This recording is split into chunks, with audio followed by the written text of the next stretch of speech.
मुझे पता है आपको टेंशन है, टेंशन मेरे को भी है, लेकिन क्या आपको पता है कि आपको कौन से प्रकार का टेंशन है? तो आज हम लगभग 7 प्रकार के टेंशन के बारे में बात करेंगे, क्योंकि टेंशन के अलग अलग प्रकार होते हैं और सबसे ज़्यादा टेंशन कौन सा होता है, अभी के टाइम पर किसका ट्रेंड चल रहा है ना, उसके बारे में भी बात करेंगे। अब जानना जरूरी है, तभी तो उसका उपाय निकलेगा। पहला टेंशन है एक्यूट टेंशन, जिसको बोलते हैं अचानक होने वाला टेंशन। अब ये टेंशन किसी अचानक घटना से होता है जो एकदम से हो जाता है, जैसे परीक्षा का आ जाना, ट्रैफिक में फंस जाना, किसी से रास्ते में बहस हो जाना।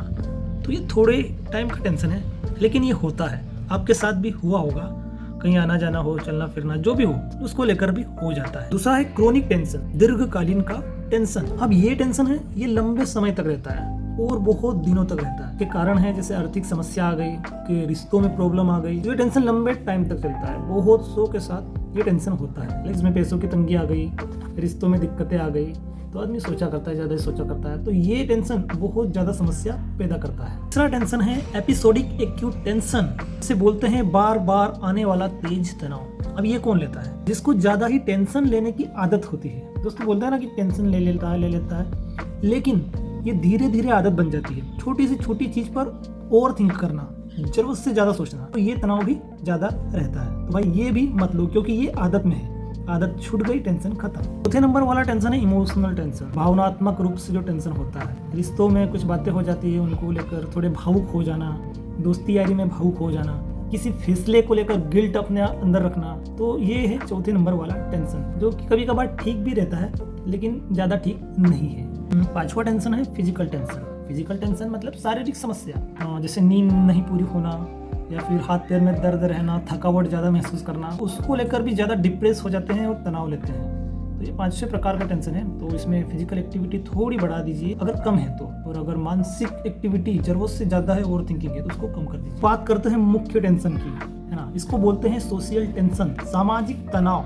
अब ये टेंशन कैसा है? ये तनाव हमें समाज देता है उनकी सोच के कारण। कि सोच जब हम पर थोपी जाती है, जब हम उनके बारे में ज़्यादा सोचते हैं, यार लोग क्या कहेंगे, वो मेरे बारे में ऐसे बात करता है, वो ऐसे करता है, ये तनाव सबसे ज़्यादा आम है, अभी चलता है। ये तनाव आपको कुछ करने भी नहीं देगा। आप मान लीजिए कुछ करने जा रहे हैं, तो सबसे पहले आपको टेंशन आ जाएगा कि यार अगर मैं ये करूँगा, फेल हो गया तो लोग क्या कहेंगे, अगर कर नहीं पाया, अगर करने करते भी कुछ मिस्टेक हो गई तो लोग क्या कहेंगे। तो ये तनाव मुख्य है, इसको तो लेना भी मत। अगर है तो इसको यहाँ से डिलीट कर दो। सातवां टेंशन है परफॉर्मेंस से संबंधित, आपके प्रदर्शन से संबंधित। मान लीजिए आपकी एग्जाम है, कुछ कर रहे हैं, फेल होने की टेंशन है, तो ये टेंशन थोड़ा आम रहता है, लेकिन ये टेंशन है, तो भाई उस पर फोकस मत करो कि आप फेल हो जाओगे। करना है तो करना है, फेल हुए तो ठीक है, कोई दिक्कत नहीं, सीख तो जाएंगे। तो इस प्रकार से हमने जो बात की 7 टेंशनों की, जिनमें से मुख्य टेंशन कौन सा था?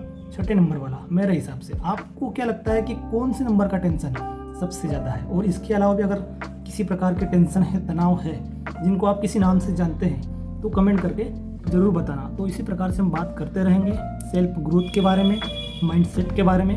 तो आप चैनल को सब्सक्राइब कर सकते हैं, जुड़ सकते हैं।